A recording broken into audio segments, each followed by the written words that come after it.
মা থাকবে না, ভাই থাকবে না, কেউ থাকবে না। এরপর মানুষ উদাসীন হয়ে গিয়েছে। মুসলমান, কবে আমাদের হুঁশ ফিরবে? কবে আমাদের হুঁশ ফিরবে? যে জায়গাতে একবার চলে গেলে দ্বিতীয়বার আনার কোনো ক্ষমতা থাকে না। কোটি টাকা কিনে দিও আপনি পারবেন না। এই জন্য খবরদার, আসল জায়গায় ঘর বাঁধতে হলে আপনাকে মাটির ঘর, মাটির ভিতরে একটা ঘর আছে, প্রত্যেকটা মানুষকে ওই জায়গায় যেতে হবে। আপনাকে এটা ভেবে নিতে হবে, আপনার যে কাফনটা 16 মাইলে বাজারে আছে না, বাজাপ্তি বাজারে আছে না, আপনার কিনা খোঁজপাড়া বাজারে আছে, কাফনের কাপড়টা যে কোনো সময় রেডি আছে। কখন যে কবে আল্লাহর ডাক হয়ে যাবে কেউ বলতে পারবে না। আপনি যতই ব্যস্ততা থাকেন না কেন, যতই আপনি ব্যস্ততা থাকেন না কেন, যতই বড় বিজনেস হোক না কেন, আল্লাহর যেদিন ডাক হবে রে, আল্লাহর যেদিন অর্ডার হবে, পৃথিবীর কোনো মানুষ আপনাকে বাঁচাতে পারবে না। এই জন্য কবর বড় ভয়ানক জায়গা, কবর বড় শাস্তির জায়গা, কবর বড় খাতারনাক জায়গা। এই জন্য ওই জায়গাকে সব সময় স্মরণ রাখতে হবে। একই দিন তোমারি নাম মসজিদে হবে এলান। একই দিন তোমারি নাম মসজিদে হবে এলান। তৈরি থেকো, তৈরি রেখো কবরের মাল সামান। একই দিন তোমারি নাম মসজিদে হবে এলান। একই দিন তোমারি নাম মসজিদে হবে এলান। তাহলে চিন্তা ভাবনা করেছি। আমি একটা সত্য বাস্তব ঘটনা বলে দিচ্ছি আপনাকে। কয়দিন হলো একটা জানাজায় গিয়েছি কালিয়াচকে। যাওয়ার পর একটা মাইয়াতকে যখন রাখছে কবরস্থানে, মানে দাফন যখন করেছে, পার্শ্বে একজন ব্যক্তি বয়সপ্রাপ্ত হয়ে গেছে, প্রায় ধরেন 70 বছর।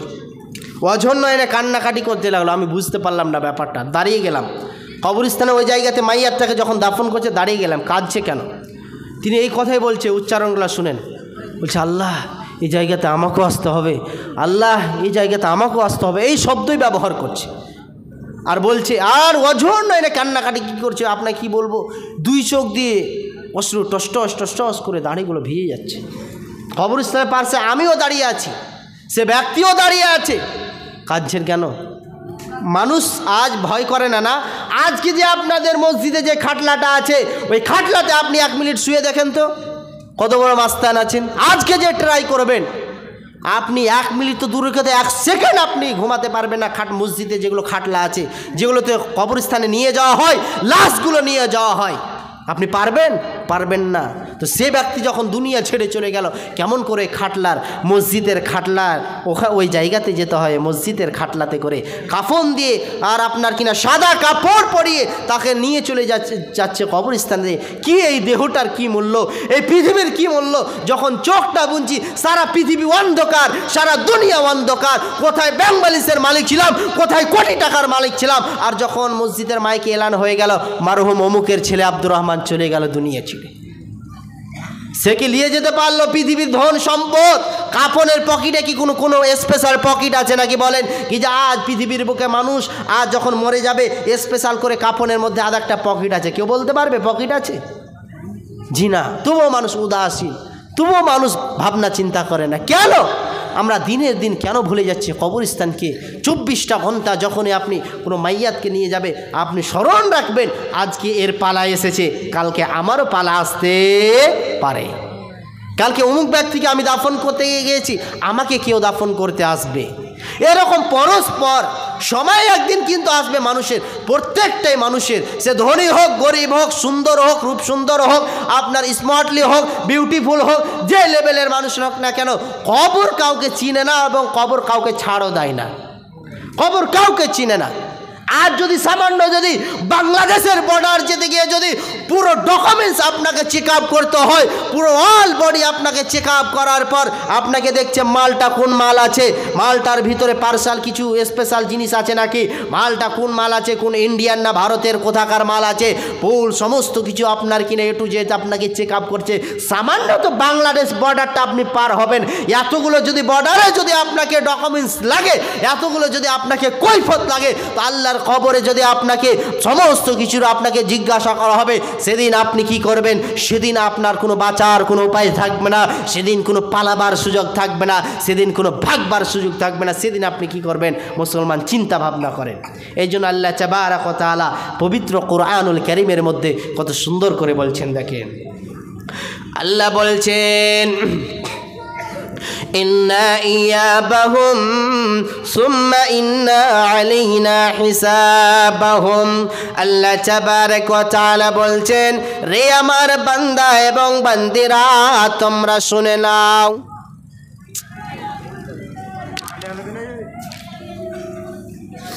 বলছেন ইন্না ইয়াবাহুম সুম্মা ইন্না আলাইনা হিসাবাহুম। আল্লাহ তাবারাক ওয়া তাআলা বলছেন, নিশ্চয় আমার কাছে তোদেরকে ফিরে আসতে হবে, আমার কাছে তোদেরকে ফিরে আসতে হবে। গ্যারান্টি মেরে আল্লাহ তাবারাক ওয়া তাআলা বলছেন, বাঁচাবার কোনো উপায় নাই, ভাগবার কোনো সুযোগ নাই, পালাবার কোনো সুযোগ নাই, আমার কাছে একদিন না একদিন ফিরে আসতে হবে, অচরে আমার কাছে আসতে হবে। সে যেই লেভেলের মানুষ হোক না কেন, এই জন্য পৃথিবীর মানুষ এই দুনিয়াটাকে একজন ব্যক্তি, একজন মুফাসসিরগণ, একজন আপনার কিনা দার্শনিকগণ বলেছেন, এই দুনিয়াটা মেহমান খানার মতো বলা হয়েছে। মেহমান হিসাবে আমিও এসেছি, মেজবান হিসাবে আপনিও এসেছেন। এই যে আপনাদের গ্রামে আমি জালসা করতে এসেছি, এই জায়গাতে চিরকাল থাকার জন্য আসেনি, চিরস্থায়ী থাকার জন্য আসেনি, কোথায় যাব বা এসেছে, এই জন্য এটাকে বলা হয়েছে, দার্শনিকগণেরা বলেছে, বলকে এ দুনিয়া रहने के लिए जगह नहीं है, बल्कि आने के लिए है, आने के लिए नहीं तो जगह ही नहीं मिलता। এই দুনিয়াতে মুসলমান হিসেবে আমি আপনি এই দুনিয়াতে থাকার জন্য আসিনি। এখানে বাসস্থানে একটা ব্যক্তি সারা পৃথিবীর বুকে যদি কোনো বাসস্থানে মানুষকে দেখেন, রেল স্টেশনে মানুষকে দেখেন, ওই মানুষগুলো সারা জীবন ওই জায়গায় থাকবে না, কোথায় যাবে বা এসেছে এরকমটা। অনুরূপ আমি আপনি এসেছি মেহমান হিসাবে এসেছি। কবে যে আল্লাহর ডাক হবে, কবে যে আল্লাহর আদালতে আমাকে আপনাকে জবাব দিতে হবে, এখন থেকে আমাকে আপনাকে তৈয়ারি করতে হবে, কবরের প্রস্তুতি করতে হবে। যেমন আমার আপনার কিনা ধান গমগুলো যেমন আপনার কিনা বৃষ্টি আসে, আমি আপনি বুঝতে পারিনি, এখন গটিয়ে নিতে হবে, এখন গুটিয়ে নিতে হবে, এখন তুলে নিতে হবে, না জানে বৃষ্টি আসবে।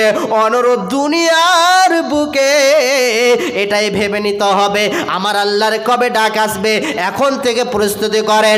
এখন থেকে যেই জিনিসগুলো কমতি আছে, কবরে যাওয়ার আগে আগে, কবরে যাওয়ার পূর্বে পূর্বে আপনাকে ঠিক করে নিতে হবে। কিন্তু কবরে গিয়ে হাই আফসুস আর চলবে না, কবরের মধ্যে পস্তেও লাভ হবে না, কবরের মধ্যে যতই কান্নাকাটি করেন কোনোই লাভ হবে না। এই জন্য মুসলমান কঠিন কবর থেকে বাঁচার জন্য আল্লাহর কাছে ক্ষমা চান, আল্লাহর কাছে প্রার্থনা করেন। অতএব মুসলমান, আমি আপনি দুনিয়ার বুকে মেহমান হিসাবে এসেছে, মেজবান হিসাবে এসেছে। আল্লাহর যেদিন ডাক আসবে, আল্লাহর যেদিন অর্ডার আসবে, আল্লাহর আদালতে জবাব দিতে হবে। মেহমান হিসেবে এসেছি আমি আপনি, কবে যে চলে যাব কেউ বলতে পারবে না। আরেকজন দুইজন ফেরেশতার কথা বলছি, হাদিসে এসেছি, কবরের মধ্যে যখন মাইয়াতটাকে রাখা হবে, আজ একটা অন্ধ ব্যক্তিকে বা যাদের চোখ অন্ধ বা হয়তো দেখতে খারাপ লাগে, ওদেরকে যখন দেখবেন, ওদের দিকে তাকাবেন, দেখতে ভয়ানক লাগবে।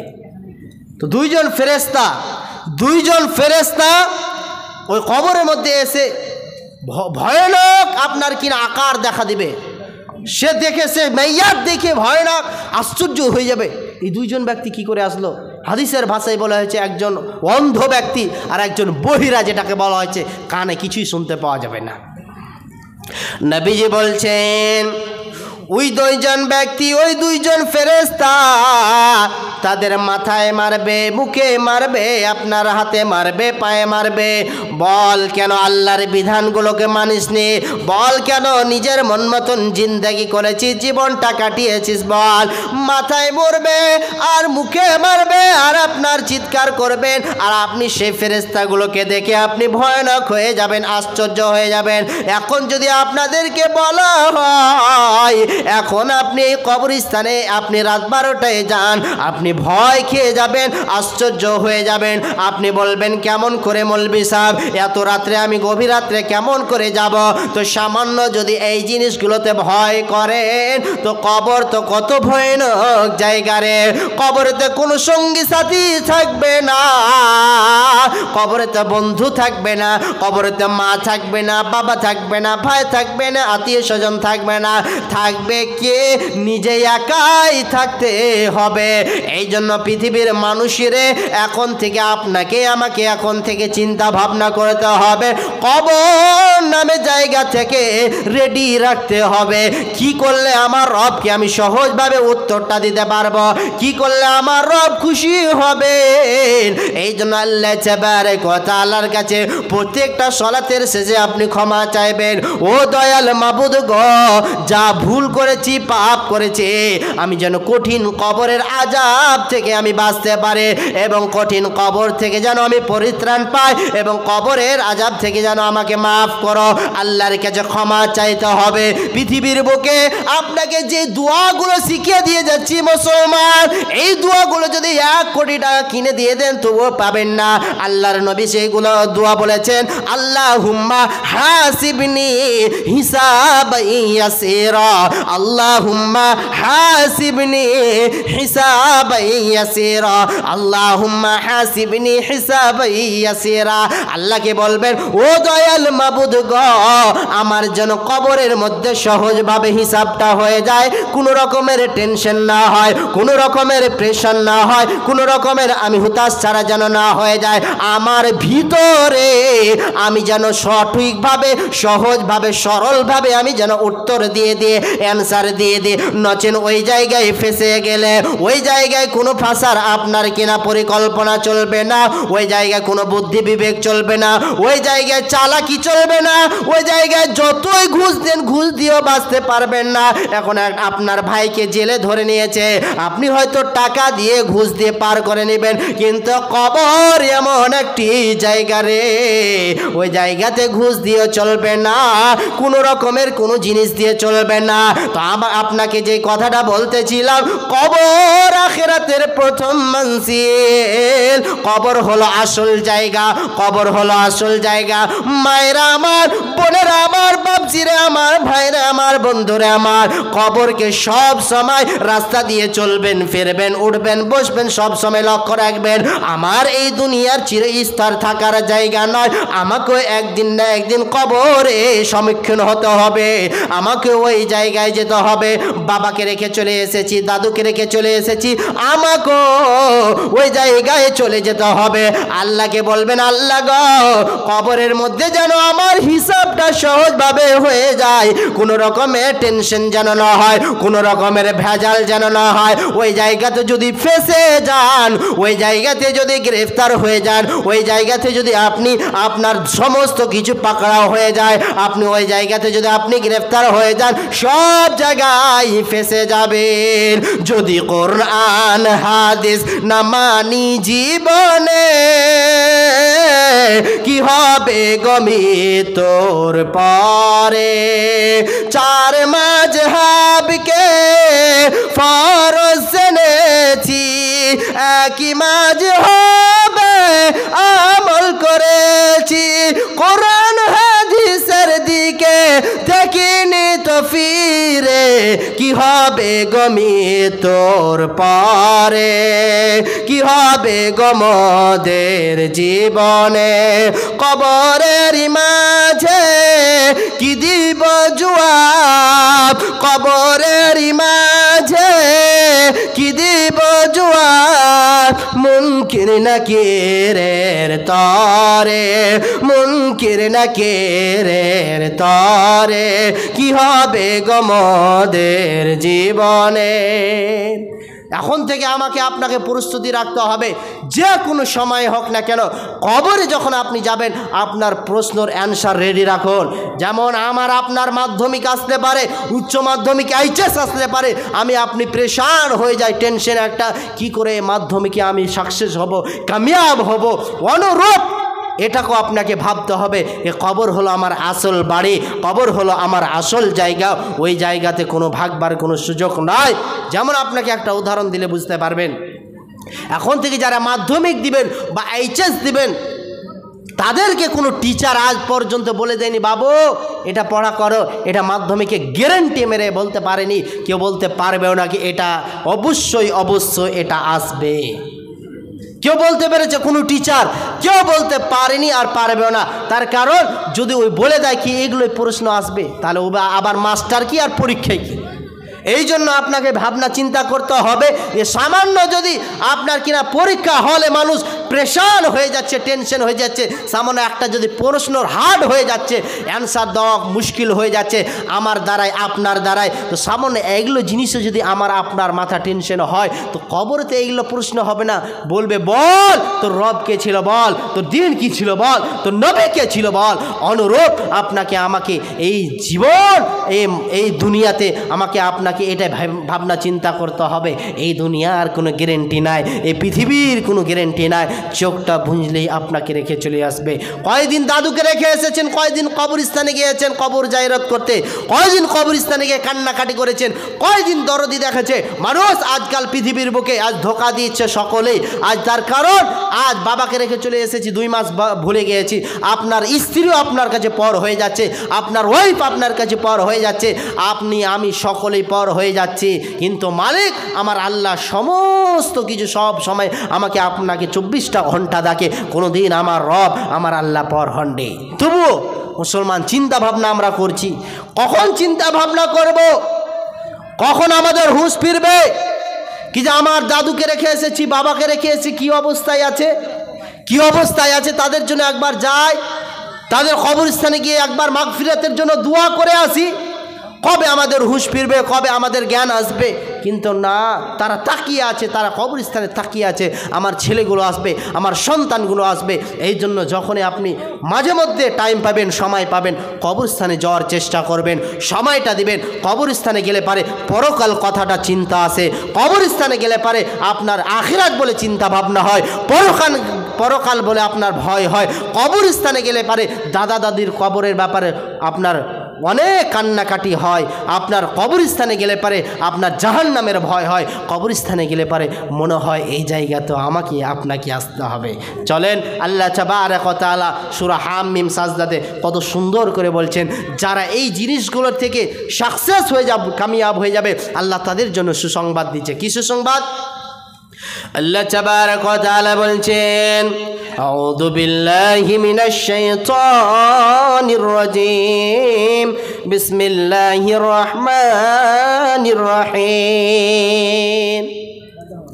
إن الذين قالوا ربنا الله ثم استقاموا تتنزل عليهم الملائكة ألا تخافوا ولا تحزنوا وأبشروا بالجنة التي كنتم توعدون।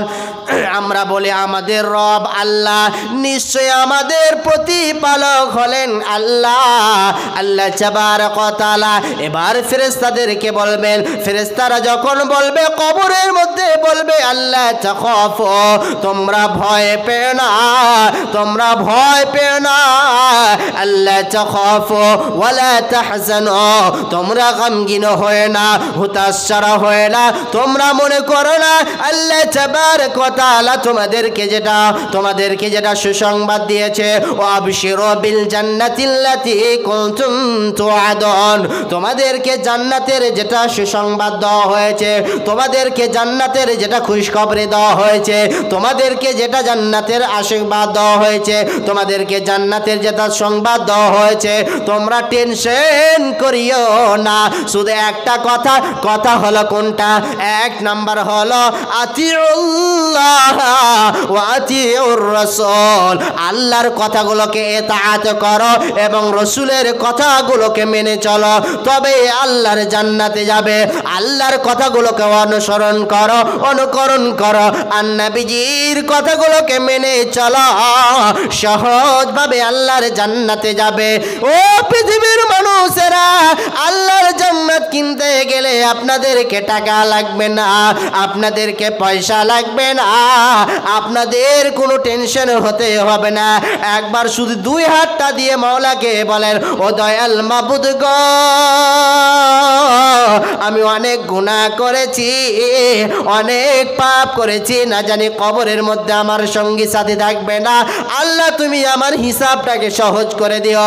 আর একটি দোয়া আপনাদেরকে বলে দিয়েছে, সকাল সন্ধ্যা দোয়াটি পড়বেন, আল্লাহুম্মা বিকা আসবাহনা ওয়া বিকা আমসাইনা ওয়া বিকা নাহইয়া ওয়া বিকা নামুতু ওয়া ইলাইহিন নুশুর, বিসমিল্লাহিল্লাযী লা ইয়াদুররু মা ইসমিহি শাইউন ফিল আরদি ওয়া লা ফিস সামাই ওয়া হুয়াস সামিউল আলিম। সাইয়্যিদুল ইস্তিগফার যদি কেউ বলে রে, আল্লাহর নবী বলছেন, কোন ব্যক্তি যদি সাইয়্যিদুল ইস্তিগফার পড়তে পড়তে মারা যায়, আল্লাহ তাবারক ওয়া তাআলা তাকে জান্নাতের সুসংবাদ দিয়েছেন। তার কারণ কেন? আমার সঙ্গে সঙ্গে আপনারা বলার চেষ্টা করুন, সাইয়্যিদুল ইস্তিগফার মুখস্থ না থাকলে আজকে যে ইউটিউবে সার্চ করবেন সাইয়্যিদুল ইস্তিগফার সকাল সন্ধ্যার দোয়া, আজকে যে ইউটিউবে সার্চ করবেন দোয়া আপনি শিখে নেবেন। নাহলে আমার পাশে যিনি সভাপতি আছেন মোল্লা হাজিকুলকে জিজ্ঞাসা করে নেবেন, মোল্লা সাহেব সাইয়্যিদুল ইস্তিগফার দোয়াটাকে আপনি সকাল সন্ধ্যা এই দোয়াগুলো পড়ার চেষ্টা করবে। ও মুসলমান, বলতে লজ্জা লাগছে, এখন যদি আপনাকে বলা হয় এই গানটা মুখস্থ করেন, হঠাৎ করে গানটা মুখস্থ করে নেবেন। এখন যদি বলা হয় এই সিনেমাটা নতুন বেরিয়ে গেছে, এই সিনেমাটা কে বলতে পারবে বলো? সকলেই বলে দেবে। কিন্তু আজ পর্যন্ত মুসলমান ছোট ছোট দোয়াগুলো আমরা শিখতে পারলাম না।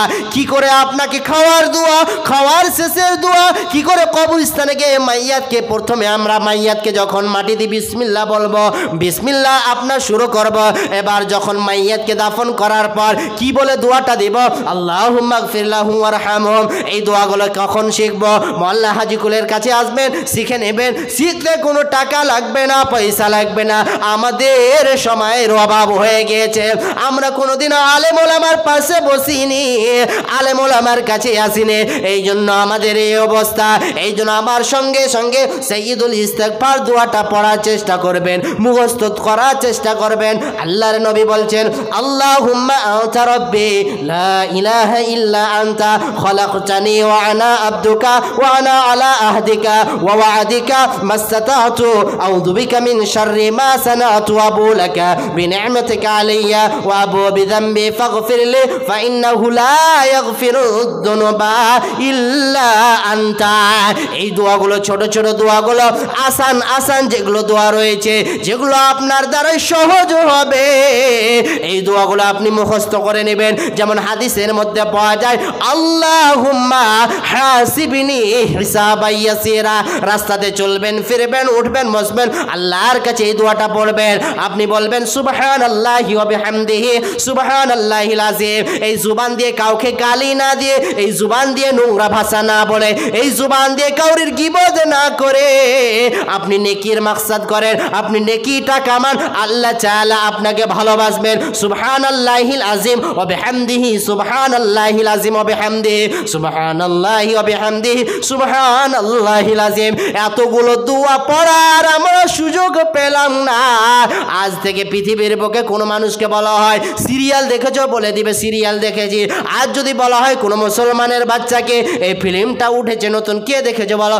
সকলেই আমরা হাত করে করব, কিন্তু কেউ বলবে না না যে কবরের আযাব থেকে কে বাঁচার জন্য 5টি ওয়াক্তে আল্লাহ যে ডাকে, মুয়াজ্জিন সাহেবকে ডেকে নাই, কে কে আল্লাহকে বলেছো ও দয়াল মাবুদ গো কবরের আযাব থেকে কেমন করে বাঁচবো? আমার বাবাকে রেখে চলে এসেছি, মাকে রেখে চলে এসেছি, দাদুকে রেখে চলে এসেছি, তাদের খবর জানি না আল্লাহ, তাদেরকে তুমি জান্নাতুল ফিরদাউস দান করো। আল্লাহুম্মা গফির লাহুম ওয়ারহামহুম, আল্লাহ গো তাদেরকে তুমি ক্ষমা করো, মাফ করো। কোনোদিন আমাদের বলার সুযোগ হলো না, আমাদের টাইম হলো না। মুসলিম হইলে কাফনে, খ্রিস্টান হইলে কফিনে, হিন্দু হলে চিতাই পড়ে ছাই। ও মানব, 2 দিনের দুনিয়াতে গর্ব করার নাই রে কিছু নাই। ও মানব, 2 দিনের দুনিয়াতে গর্ব করার নাই রে কিছু নাই। ও যত সাজাও বাড়ি গাড়ি ইয়ারে কন্ডিশন, 3.5 হাত মাটির বিছানা হইবে রে আসন, ও তোর হইবে রে আসন। যত সাজাও বাড়ি গাড়ি ইয়ারে কন্ডিশন, 3.5 হাত মাটির বিছানা হইবে রে আসন, ও তোর হইবে রে আসন। সকাল যদি হতে পারে সন্ধ্যা আসবে ভাই। ও মানব, 2 দিনের দুনিয়াতে গর্ব করার নাই রে কিছু নাই। ও মানব, 2 দিনের দুনিয়াতে অহংকার করার নাই রে কিছু নাই। লিল্লাহি তাকবীর। তার মানে বোঝা যাচ্ছে কবরের রাজাও হলো সত্য, পৃথিবীর কোনো মানুষকে ছাড় দিবে না। এখন থেকে প্রস্তুতি করতে হবে কি করে ওই জায়গাতে বাঁচা যায়, এর পদ্ধতি আমাকে আপনাকে খুঁজতে হবে। এখন যদি একটা জিনিস আপনার মোবাইল রাস্তাতে হারিয়ে যায়, আপনি 36 বার বলে আপনি জিজ্ঞাসা করবেন কি করলে পারে পাওয়া যাবে জিনিসটা, কোথায় গেলে পাওয়া যাবে, এটা নিয়ে যেমন আপনি ব্যস্ততা থাকবেন, কি করে আলেম ওলামার কাছে বসবেন, উঠবেন, জানবেন। কি মওলানা সাহেব আপনাদের মাদ্রাসায় যে মওলানা সুজাউদ্দিন থাকছে তাদের কাছে এসে জিজ্ঞাসা করবেন, মওলানা হাজিগুল থাকছে তাদেরকে জিজ্ঞাসা করবেন, মৌলভী সাহেব কি করে আপনার কবরের আযাবটা শাস্তি মাফ হবে, কি করে আল্লাহর কাছে ক্ষমা চাইতে পারবো, আমার আল্লাহ কি করে ক্ষমা করবেন। আল্লাহ তো কোরআনে বলছে লা তাকনাতু মির রাহমাতিল্লাহ, বান্দারে তুমি হুতাশ ছাড়া হয়ে যাও না, তুমি টেনশন করে না, আল্লাহর রহমত থেকে বঞ্চিত হয়ে না। আল্লাহ বারবার ডাক দেয়। অতএব আপনাদেরকে অনুরোধ, আমাকে এই জায়গা থেকে, এই জায়গাটা ক্ষণিকের জন্য এসেছি, চোখটা বুঝলে কোথায় 5 তলা ফ্ল্যাট, কোথায় 10 তলা ফ্ল্যাট, কোথায় কি করেছিলেন ছেলে মেয়ের জন্য, সবাই শূন্য, সবাই অন্ধকার, সবাই পর। কিন্তু কবরের আযাব বলে আমরা ভাবছি না, কবরের যে শাস্তিটা কত ভয়ানক। আজ মানুষ যদি জানতো, নিজের বাবাকে কবরে রাখতে পারতো না, নিজের মাকে কবরস্থানে নিয়ে যেতে পারতো না। আজ কবরের শাস্তি যদি জানতো, তাহলে নিজের ভাইকে দাফন করতে পারতো না, কবরস্থানে যেতেই পারতো না। আজ কবরকে বলে আমরা ভুলে গিয়েছি বলে, আজ কবরকে স্মরণ করতে পারছি না বলে আমাদের এই অবস্থা। আপনাকে কিছুদিনকার আগে ঘটনা বলছি, সত্যি আল্লাহর কসম, আমার রব দেখছে, ওয়াল্লাহি আল্লাহর কসম, আল্লাহ তাবারাক ওয়া তাআলার ভয়ে আপনাকে বলছি, আমি মাইয়াতকে দাফন করতে গিয়েছি, জানাজারে দাঁড়িয়েছি শুধু। এবার আমার পাশে আরেকজন ব্যক্তি আছে, সে কিন্তু 5 ওয়াক্ত নামাজ পড়ে না। তাকে আমি কিন্তু টার্গেট করছি যে মালটা কোন মাল আছে আর পকেটে কী আর মাল আছে দেখছি। তো জানাজা যখন শুরু করে তখন আলেম ওলামারা কিছু 2-4 মিনিট বক্তব্য দেয়, তার কারণ মানুষ যেন সচেতন হয়, মানুষ যেন আল্লাহকে ভয় করে, নামাজ ধরে। তো মৌলভী সাহেব, ইমাম সাহেব বক্তব্য দিচ্ছে মাইয়াতটাকে সামনে রেখে, এবার বলতে লেগেছে। আর আমি ওই সময়খানে সেই ব্যক্তিটার পার্শ্বে, এবার আমি কিন্তু এইরকম করে তাকাচ্ছি, দেখছি কি মালটার ভিতরে, পকেটের ভিতরে কি আছে রে। তো ওরে আল্লাহুস সামাদ, কি বলবো আপনাকে, এই যে আল্লাহুম্মা বারিক লানা ফিমা বিড়ি আছে। আমি আশ্চর্য হয়ে গিয়েছি কি আবার এই পকেটের মধ্যে কি আছে, দেশলে আর বিড়ি, আল্লাহর কসম খেয়ে বলছি আপনাকে, দেশলে আর বিড়ি ওই জায়গাতে আমি পেলাম। একজন ব্যক্তিকে আমি আপনি রাখতে গিয়েছি কবরস্থানে, তার এটাও ভয় হলো না, তার লজ্জা হলো না, শরম হলো না যে আমি যে এই মাইয়াতকে রাখতে এসেছি, আমাকে যে কে রাখতে আসবে। তো কিছু কিছু মুসলমানকে দেখা যায় যখন কবরস্থানে যায় খৈনির প্যাকেটও থেকে যায়। কিছু কিছু মাইয়াতকে যখন কবরস্থানের দিকে আমরা যখন দাফন করতে যাই, জানাজারে যখন যাই, তখন আমাদের গুলের পকেটও গুলও থাকছে আমাদের পকেটে, বিড়িও থাকছে আমাদের পকেটে, সিগারেটও থাকছে। কি করে আমাদের এরকম করে আমরা কি করে বাঁচতে পারবো বলেন?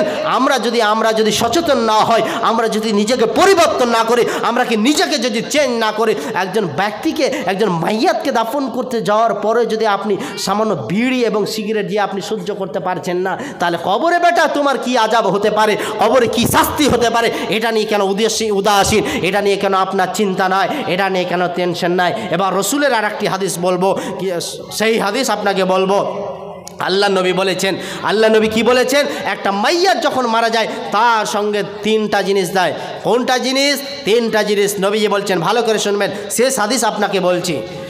নবীজি বলছেন, ইয়াত্তাবিউল মাইয়িতু সালাসাতুন, আল্লাহর নবী বলছেন একটা মাইয়াত যখন মারা যায় তার সঙ্গে তিনটি জিনিস যায়। এক নাম্বার হলো তার মাল, দ্বিতীয় নাম্বার হলো তার সদস্য, তৃতীয় নাম্বার হলো যে পৃথিবীর বুকে ভালো আমলটা করলো সেই জিনিসটা আপনার যাবে। যখন মাইয়াতটাকে কবরস্থানে নিয়ে যাওয়া হয়, এবার আপনার কিনা আল্লাহর নবী বলছেন পৃথিবীর বুকে ওর সমস্ত কিছু থেকে গেল, বাড়ি থেকে গেল, গাড়ি থেকে গেল, তার সঙ্গে একটি জিনিস গেল, জিনিসটার নাম হলো ওয়ায়াবকা আমালুহু। আল্লাহর নবী বললেন, উম্মতেরে শুধু একটি জিনিস গেল, একটি জিনিসের নাম হলো আমালবিহীন, তার সঙ্গে কিছুই গেল না। করেছিলেন কি ছেলে মেয়ের জন্য ফ্ল্যাট এত সুন্দর সাজিয়েছিলেন, করেছিলেন কি বাড়ি গাড়ি এত সুন্দর, সব থেকে গেল। আপনার কাফনে তো কোনো পকেটে কোনো টাকা যাবে না, কাফনে তো আপনার স্পেশাল কোনো টাকা যাবে না। কি করে মুসলমান? এই জন্য আপনাকে চিন্তা ভাবনা করতে হবে।